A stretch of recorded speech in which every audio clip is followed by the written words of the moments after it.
বাংলাদেশের এক অনন্য ইসলামিক ঐতিহ্য নওদা আজমপুর কেন্দ্রীয় জামে মসজিদ। এই পবিত্র উপাসনালয়টি কুষ্টিয়ার মিরপুর উপজেলার নওদা আজমপুর গ্রামে অবস্থিত। মসজিদটির ভিত্তি স্থাপিত হয়েছিল 1818 সালে, যা 2011 সালে গ্রামবাসীর সম্মিলিত অবদানে পুনর্নির্মাণ করা হয়। 3 বিঘা জমির উপর মাথা উঁচু করে দাঁড়িয়ে এই মসজিদটি আজ ইতিহাসের এক সাক্ষী। মসজিদটিতে প্রায় 1500 মুসল্লি একত্রে নামাজ আদায় করতে পারে। মসজিদ উন্নয়নের কাজ এখনও বহাল।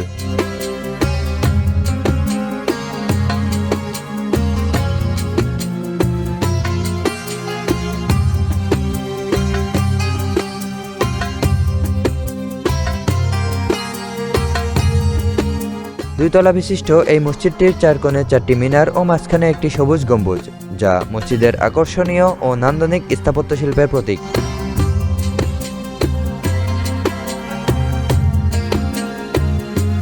মসজিদের পাশেই বিস্তীর্ণ ঈদগাহ ময়দান, যেখানে ঈদের দিনে সমবেত হয় শত শত মুমিন হৃদয়।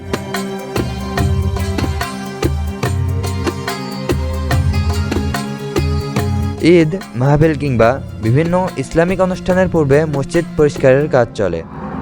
তদ্রূপ আজকে বদর দিবস উপলক্ষে 17ই রমজান ঐতিহাসিক বদর দিবস। যুগ যুগ ধরে ঐতিহাসিক এই বদর দিবস উপলক্ষে নওদা আজমপুরে 17ই রমজান আয়োজন করা হয় এক বিশাল ইফতার মাহফিল। সেদিন সকালে গ্রামের মসজিদ সংলগ্ন মধ্যপাড়ার প্রতিটি বাড়ি বাড়ি গিয়ে গামলা সংগ্রহের কাজ চলে। চাইলে তা ভাড়া করে নেওয়া সম্ভব, কিন্তু এ যেন গ্রামের মানুষের এক ঐক্যতার প্রতিচ্ছবি। গামলাগুলো রং দিয়ে চিহ্নিত করা হয় তা পুনরায় ফেরানোর সুবিধার্থে। বাচ্চারা গামলা পরিষ্কারে অতুলনীয় ভূমিকা রাখে।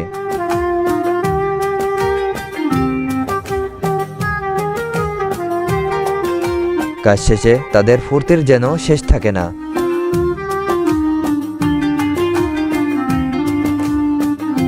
পরিষ্কার শেষে তা এনে সারি করে রাখা হয় মসজিদের ভিতরে।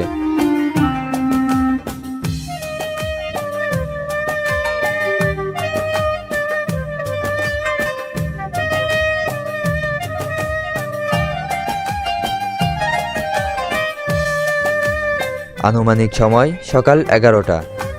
শুরু হয় ইফতার সংগ্রহের কাজ। গ্রামের সকলে ইফতার নিয়ে ছুটে মসজিদের দিকে। ভ্যান চালক থেকে শুরু করে কৃষক, সাধারণ থেকে শুরু করে চাকরজীবী সকলেই ইফতার দিয়ে শরিক হন এই বিশাল আয়োজন বাস্তবায়নে। নিয়ে আসে মুড়ি, কলা, তরমুজ, শসা, পেয়ারা, খেজুর, আঙুর সহ নানান ইফতারি সামগ্রী।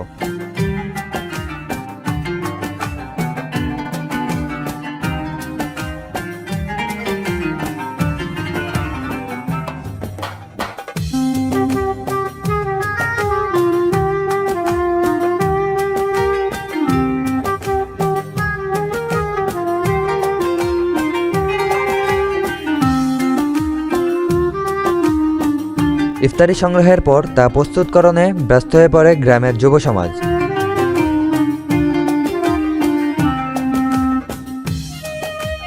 টুকিটাকি সাহায্য করে বাচ্চারা, সমানভাবে সাহায্যে সামিল থাকেন মহিলারাও।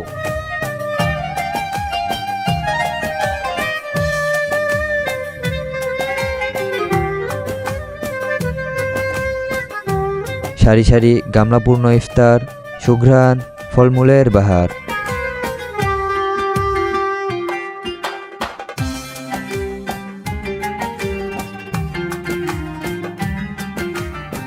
অন্যদিকে রান্নার কাজ চলমান। রান্না পরিচালনায় গ্রামের গণ্যমান্য রাঁধুনিরা।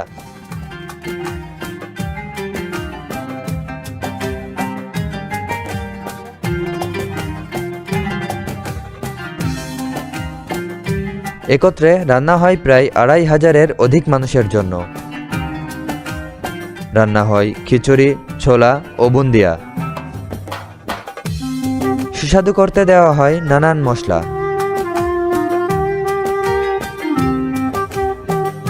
খাবারের সুঘ্রাণে সারা পড়ে যায় সারা গ্রামে।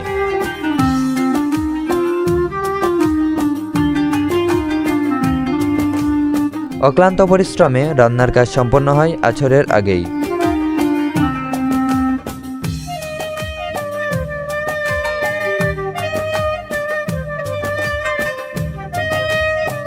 এবং তা পরিবেশনে ব্যস্ত হয়ে পড়ে সব যুবকেরা। বিশাল এই মাহফিলের পরিপূর্ণতায় সহযোগিতার প্রধানে গ্রামবাসী। তাছাড়াও যুব সমাজের ভূমিকা অপরিসীম, রাখে নারীরাও বিশেষ অবদান। খেলার ছলে বাচ্চারাও করে বহু কাজ। সারাদিন তাদের আনন্দ, উল্লাস আর উল্লাস। ঐতিহ্যবাহী এই ইফতার মাহফিলে উপস্থিত হয় দূর দূরান্ত থেকে হাজার হাজার মানুষ। শুধু পুরুষই নয়, নারীদের জন্যও রয়েছে বিশেষ ব্যবস্থা। 13ই মার্চ 624 খ্রিস্টাব্দে আরবি দ্বিতীয় হিজরির 17ই রমজান মদিনার মুসলিম ও মক্কার কুরাইশদের মধ্যে সংগঠিত হয় ঐতিহাসিক বদরের যুদ্ধ। ইসলামের ইতিহাসে এটিই প্রথম সবচেয়ে বড় যুদ্ধ। এর পূর্বে 623 থেকে 624 সালের মধ্যে মুসলিম ও কুরাইশদের মাঝে বেশ কিছু খণ্ডযুদ্ধ হয়। বদর ছিল দুই বাহিনীর মধ্যে প্রথম বড় আকারের যুদ্ধ। 1000 কাফের সৈন্যের মোকাবেলায় রসুল সাল্লাল্লাহু আলাইহি ওয়াসাল্লামের নেতৃত্বে মাত্র 313 জন সাহাবা নিয়ে বদর প্রান্তরে ঐতিহাসিক এই যুদ্ধটি সংঘটিত হয়। যুদ্ধে সুসংগঠিত মুসলিমরা মক্কার সৈনিকদের সারি ভেঙে ফেলতে সক্ষম হয়। 14 জন শহীদের বিনিময়ে 70 জন কাফেরের মৃত্যু ও 70 জন বন্দির মাধ্যমে অর্জিত হয় ইসলামের এই মহাবিজয়। ফলে মুসলিমদের ক্ষমতা পূর্বের তুলনায় বৃদ্ধি পায়। আর তাই গুরুত্বপূর্ণ ঐতিহাসিক এই বদর দিবস স্মরণে প্রতি বছরই হয়ে আসছে বিশাল এই ইফতার আয়োজন। জনসাধারণের রক্তে ঘামে গড়া আমাদের এই মসজিদ ইসলামিক ভ্রাতৃত্বের চিরন্তন এক নিদর্শন।